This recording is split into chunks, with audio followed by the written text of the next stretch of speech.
Haters presented by Bryant dribbling, has to put it up at the buzzer, banks it in! Oh, he banks in the three! Looks to the corner, touchdown! There it goes! See ya! Home run, Derek Jeter! Dang! Whoa! Here's Kopitar, score! Back out to Allen, his three-pointer, bang! Tie game with 5 seconds remaining! Salut à tous, ravi de vous retrouver dans cette toute nouvelle vidéo. Basile est à mes côtés, comment vas-tu mon cher Basile ? Bah écoute, ça va super bien et toi Julien ? Bah écoute, plutôt pas mal. Alors vous le voyez, on a un petit peu changé la configuration. Dites-nous en tout cas ce que vous en pensez, bien sûr, dans les commentaires. Est-ce qu'on devrait retourner dans le canapé comme lorsque nous avons des invités, ou est-ce que vous préférez qu'on soit pour les émissions sans invités autour de la table ? En tout cas, dites-le nous bien sûr dans les commentaires. Au programme aujourd'hui, on va parler de MLB. Au moment où on tourne cette vidéo, on est en plein dans les World Series entre les Dodgers et les Blue Jays, mais on avait envie un petit peu de se poser autour des deux équipes new-yorkaises. Les Yankees d'un côté, les Mets de l'autre. Ce sont deux équipes qui ont quand même des masses salariales assez folles. On est sur des masses salariales pour cette saison qui étaient toutes les deux à plus de 300 millions de dollars. Seuls les Dodgers font mieux, mais les résultats n'étaient pas au rendez-vous. Donc on va se poser ici le temps de cette vidéo. Avant, bien sûr, qu'on rentre dans le vif du sujet, on vous rappelle bien sûr de liker, de commenter, de partager cette vidéo et puis abonnez-vous si ce n'est déjà fait. Donc on pose vite fait nos valises à New York, mon cher Basile. Ouais. On a un maillot des Yankees ici sur la table, donc on va vite fait commencer par eux dans un premier temps. Donc les Yankees, la saison dernière, on le rappelle, ils avaient été en World Series justement, ils avaient perdu face aux Dodgers dans ce duel bien sûr de mégalopole américaine entre deux franchises mythiques. À l'intersaison, il y a un an, ils ont perdu Juan Soto. Néanmoins, ils alignaient quand même un effectif somme toute assez intéressant. Il y a quand même toujours dans les rangs des Yankees Aaron Judge, qui est l'un des plus grands frappeurs de sa génération et certainement l'un des meilleurs frappeurs all-time. On avait notamment misé sur Cody Bellinger, qui avait quand même connu au titre avec les Dodgers en 2020. Dans le bullpen, on avait signé Max Fried. Alors certes, on a perdu très vite dans la saison Gerrit Cole pour blessure, mais t'avais quand même encore du beau monde du côté des lanceurs. T'avais quand même toujours Giancarlo Stanton, même si le poids des ans commence à se faire sentir pour lui. Et au final, tu n'as pas été champion de division. Tu as les Blue Jays qui ont été raflés ce titre. Tu as eu chaud pour aller te qualifier en play-off. Ça s'est joué dans les dernières journées. Au final, tu vas en wild-card. Tu sors Boston, auteur d'une saison quand même assez surprenante. Mais derrière, par contre, t'as pas vu le jour au niveau des Divisional Series face aux Blue Jays, justement. Ils ont pris un 3-1, un gentleman sweep. Donc du coup, on peut quand même effectivement être assez déçu de cette équipe des Yankees.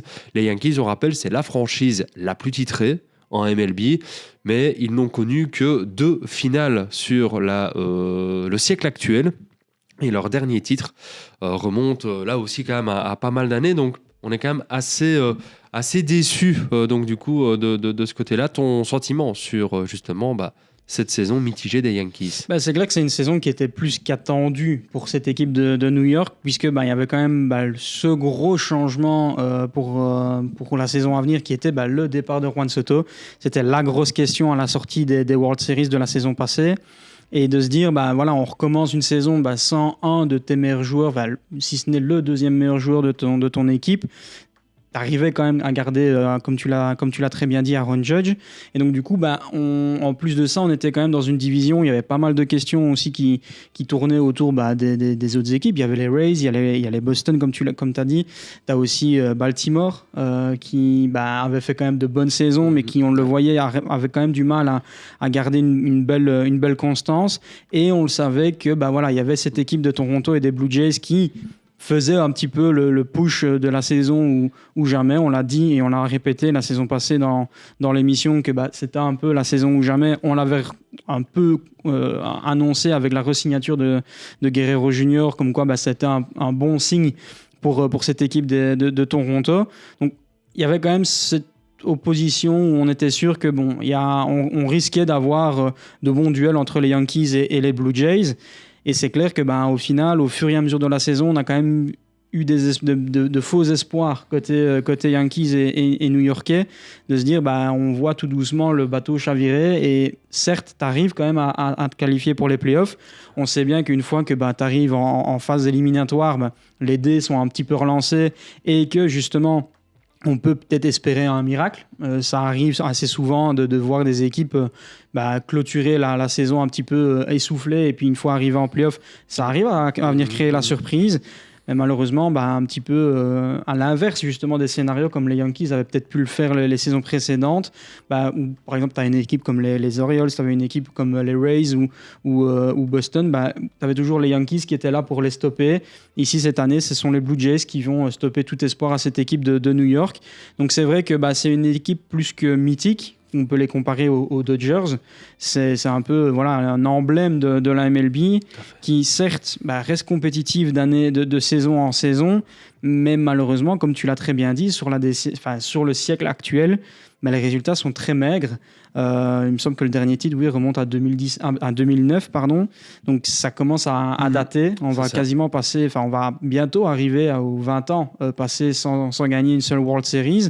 En plus de ça, la saison passée, tu vas certes aux World Series avec un line-up quand même assez ronflant et avec de bons atouts. Et tu te fais limite laminer face aux Dodgers. Donc c'est là où effectivement on peut vraiment se poser beaucoup de questions côté Yankees pour revenir plus fort la saison prochaine. Je pense qu'il va falloir dépenser énormément d'assets pour vraiment aller récupérer du talent, parce que une fois que tu arrives en World Series, c'est pas encore gagné. Il faut la gagner cette finale.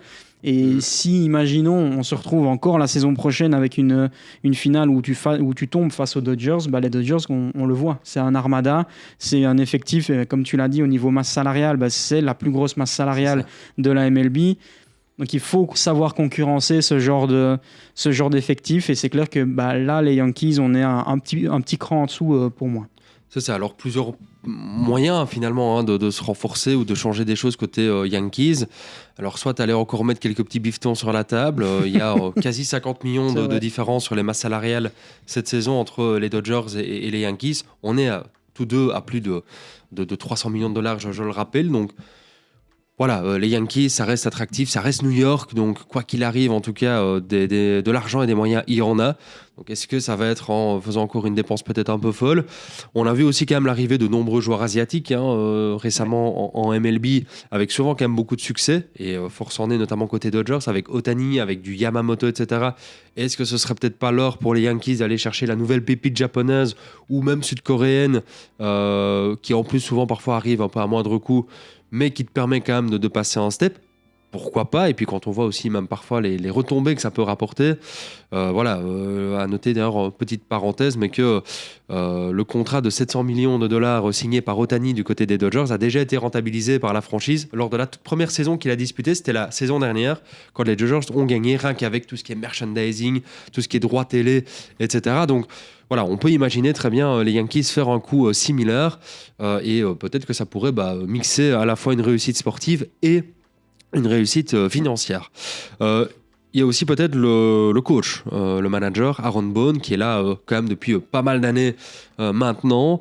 Il a déjà eu beaucoup de crédit. Il y a déjà eu effectivement des moments où il était un peu remis en question. On l'a maintenu du côté des dirigeants des Yankees.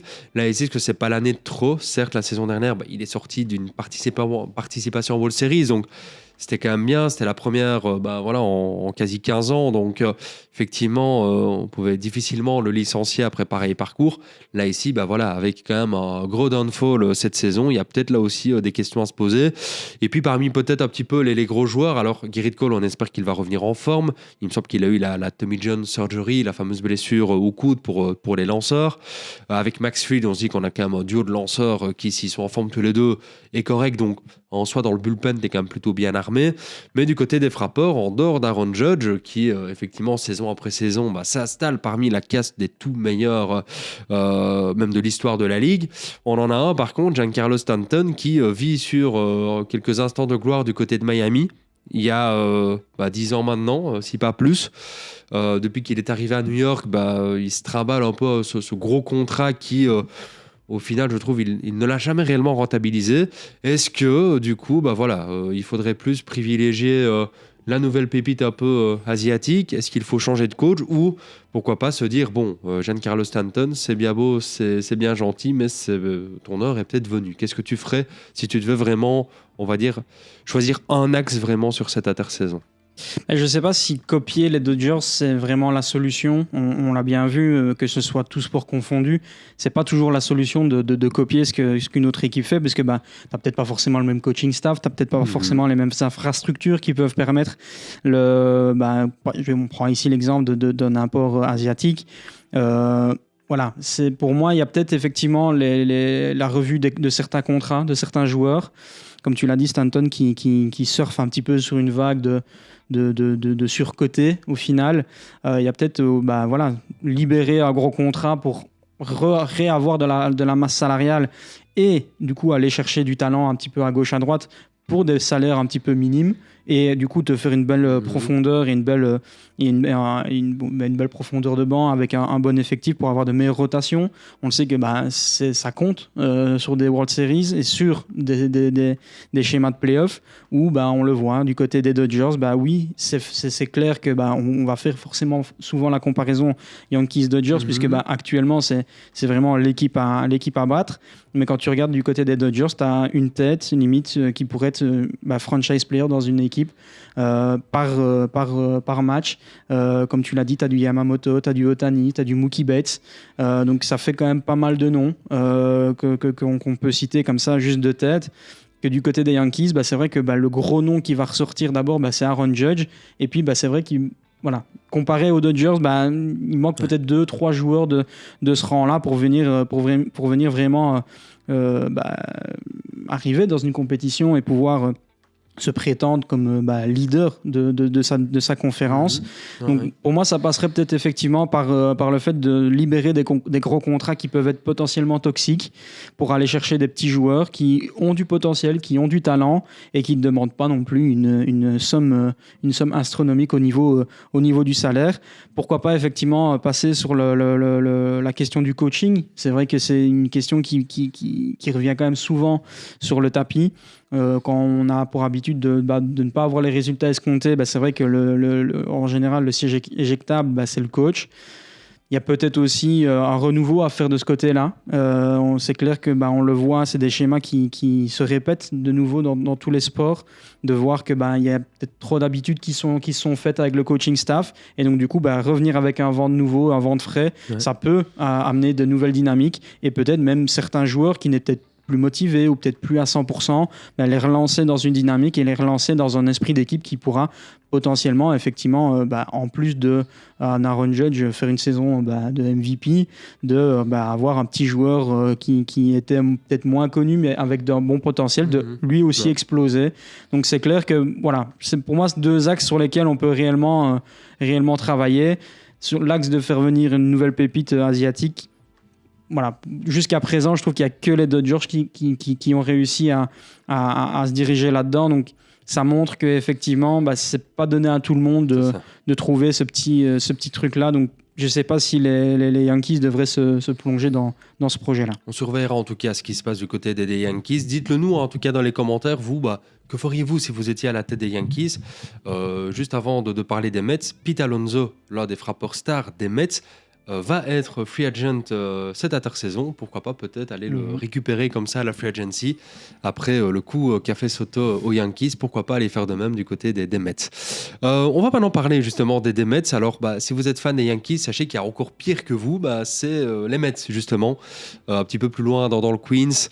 Les Mets qui eux n'ont même pas fait les playoffs. C'est assez fou. Ils ont longtemps été dans une bataille avec les Phillies pour savoir qui allait remporter la division, et puis sur la toute dernière ligne droite, ils ont dégringolé, et c'est même Cincinnati qui est allé d'ailleurs chercher cette place de wild card, qui a vu ensuite Cincinnati se faire démonter par les Dodgers. Mais voilà, c'est dire à quel point la saison des Mets est ô combien décevante. Juan Soto avait été signé, on le rappelle, pour $750 millions sur 13 ans, sur un contrat qui pèse en termes d'argent au moment de la signature encore plus qu'Ohtani. Mais force est de constater que quand les Mets ces dernières saisons investissent beaucoup d'argent, les résultats ne suivent pas. Il y a 2-3 ans, on rappelle notamment, ils avaient signé les vétérans lanceurs Verlander et Scherzer. On se disait, oula, les Mets mettent le paquet. Ils avaient complètement foiré la saison. Au cours de la saison qui a suivi, il me semble que ni Scherzer ni Verlander n'avaient fini la saison là-bas. D'ailleurs, je me demande si c'est pas l'année où les Rangers vont au bout et où Scherzer va chercher la bague avec les Rangers. Donc voilà, flop total du côté des Mets. La saison dernière, en 2024, ça perd en finale de conférence face aux Dodgers. On se dit, tiens, une équipe des Mets, on ne l'attendait pas là, mais séduisante. C'est allé quand même un petit peu titiller les Dodgers. Il me semble que ça avait perdu en 6 matchs, quelque chose comme ça. Enfin bon, bref, série quand même assez disputée. Et puis du coup, voilà, on a l'impression qu'on n'a pas retenu les leçons du passé. On a peut-être eu un peu les yeux plus gros que le ventre. On s'est dit, Juan Soto ne va peut-être venir qu'une fois, pas deux. On s'est rué dessus, on a mis le paquet. Mais donc du coup, force est de constater que la saison a été hyper décevante. Et donc là, du coup, tu as une masse salariale qui est quasi identique à celle des Dodgers sur cette saison. Il n'y a que quelques millions qui séparent les Mets et Dodgers. Donc là, tu as mis un paquet d'argent, vraiment. Mais les résultats n'en ont pas suivi. Que faire ? Parce que la grosse star, tu l'as déjà signée.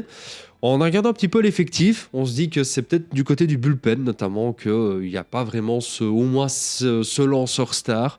Je trouve que c'est un petit peu faiblard par rapport à d'autres équipes. Alors, est-ce que, notamment, Paul Skeens, qui ne devrait pas rester très longtemps du côté de Pittsburgh, est-ce que ce serait sur lui que tu dois un petit peu jeter ton dévolu ?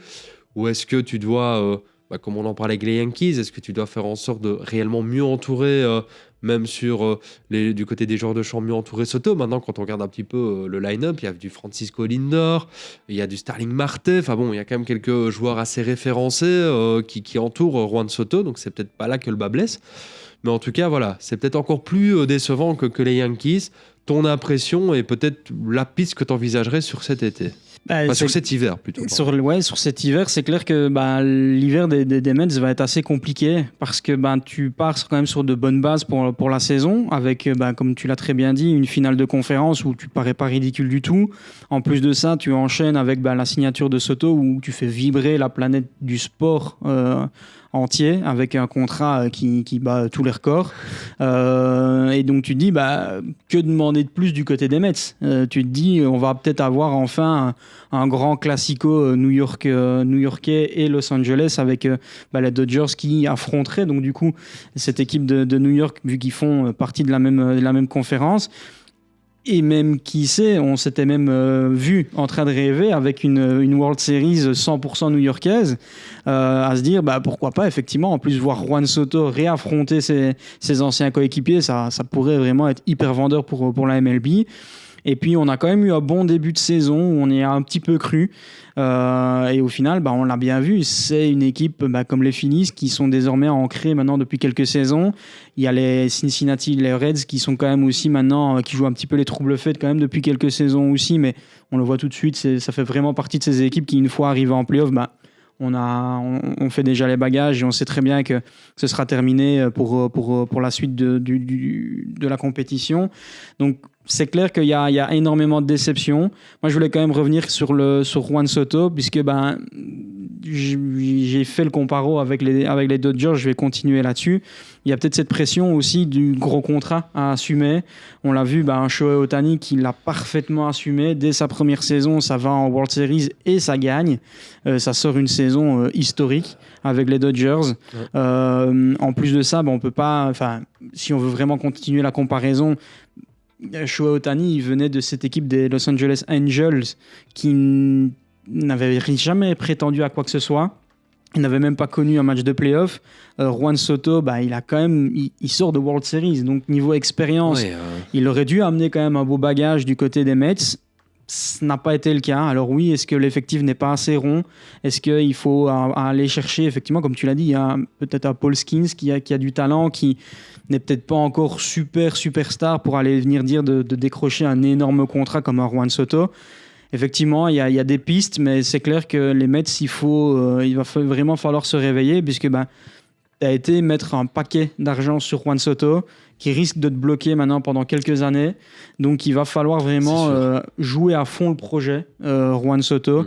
Je vais faire un comparatif qui n'a rien à voir, mais avec la F1, c'est comme quand tu paries des millions d'euros dans une voiture et que tu dois être convaincu que ta voiture va fonctionner, vaut mieux y aller à fond que de tout bazarder pour rechanger. Ici, ça va être je pense pareil pour les Mets. Il faut vraiment y aller à fond. Maintenant que c'est vrai que, comme tu l'as dit, tu avais du Scherzer qui était venu et bon, je pense pas qu'ils ont dépensé les mêmes milliers, voire millions d'euros que pour Juan Soto. Donc ici, je pense que voilà, tu as voulu faire croire à un projet avec Soto, vas-y à fond et entoure-le maintenant correctement pour les 2, 3, voire 4, 5 prochaines saisons et vraiment faire un bon projet sur la durée. Comme les Phillies l'ont très bien fait avec du Bryce Harper, où c'est clair que les débuts de Bryce Harper du côté de Philadelphie ont été très compliqués. On a souvent critiqué justement le fait qu'il ait pris un énorme contrat, quitte à même faire un petit peu perdre son équipe, puisque ça a été compliqué de compléter l'effectif autour de lui. Ouais. Et on a vu que sur la durée, sur la longue, au final, les Phillies ont fini par s'inscrire comme équipe quasiment garantie de play-off chaque saison. Pourquoi pas effectivement prendre ce même projet que les Phillies. En plus de ça, tu fais partie de la même division. Donc, c'est clair qu'il va falloir réellement, je pense, croire au projet Soto et ne pas jeter l'éponge comme ils peuvent le faire, comme ils ont pu le faire il y a de ça 3-4 saisons avec Scherzer. Ce qui est sûr aussi, c'est que Soto, il va falloir un petit peu... retrouver les standards d'il y a 2-3 ans, parce que la saison ici qui va te clôturer, elle est quand même en dessous des attentes, disons-le clairement. On n'est pas sur une saison d'un Ohtani, par exemple, de ce côté-là. En termes de joueurs asiatiques, ils ont Roki Sagai, je crois que c'est comme ça qu'il s'appelle, le lanceur japonais. Donc ils ont déjà un petit peu misé sur un lanceur japonais. On sait que c'est fort à la mode en ce moment. Maintenant, moi je me dis que du côté du bullpen, voilà, du côté des Dodgers, tu as quand même des Blake Snell, des Taylor Glasnow et même Ohtani qui est très bon de ce côté-là du terrain, et Yamamoto. Il va falloir, je pense, là, du côté des Mets, plutôt renforcer la rotation. On parlait de Paul Skeens. Il y a aussi un Taris Kubal qui va tout doucement rentrer dans une situation contractuelle du côté de Détroit, où Détroit ne sera peut-être pas en mesure de craquer son slip pour le prolonger. Donc, voilà, s'il y a un gros cachet à aller mettre sur un lanceur star, Taris Kubal, il a quand même porté Détroit les 2 dernières saisons jusqu'au play-off. Il faut effectivement, en tout cas, peut-être aller mettre de l'argent sur lui aussi. Si tu as vraiment un lanceur vraiment déjà confirmé ou en train de l'être, parce que Paul Skeens, le mec, nous sort 2 premières saisons dignes des plus grands. Je crois qu'il va falloir aller dessus, ne pas laisser passer l'occasion. Certes, tu as le temps, il a signé 13 ans Soto. Mais bon, les saisons où tu peux réellement être compétitif et aller chercher un titre, il n'y en a pas beaucoup. Ohtani, c'est sa grande force avec les Dodgers, c'est qu'il a déjà validé le contrat et le projet en une saison. Et il va peut-être aller faire un back-to-back. Qui sait, le premier sur le siècle actuel. Donc voilà, Soto, il ne va pas falloir attendre 15 ans avant d'aller faire quelque chose. On l'aura limite oublié. Donc du coup, voilà, c'est maintenant déjà ou jamais. Le train, effectivement, ne passe pas 2 fois, même en MLB. En tout cas, dites-nous vraiment là aussi ce que vous en pensez dans les commentaires. On se fera un plaisir, bien sûr, de vous lire. Si le contenu vous a plu, bien sûr, on compte sur vous pour vous abonner et liker cette vidéo. On se retrouve très vite, mon cher Basile, pour d'autres vidéos MLB, mais aussi sur les sports américains. Allez, à très vite. Allez, ciao, ciao.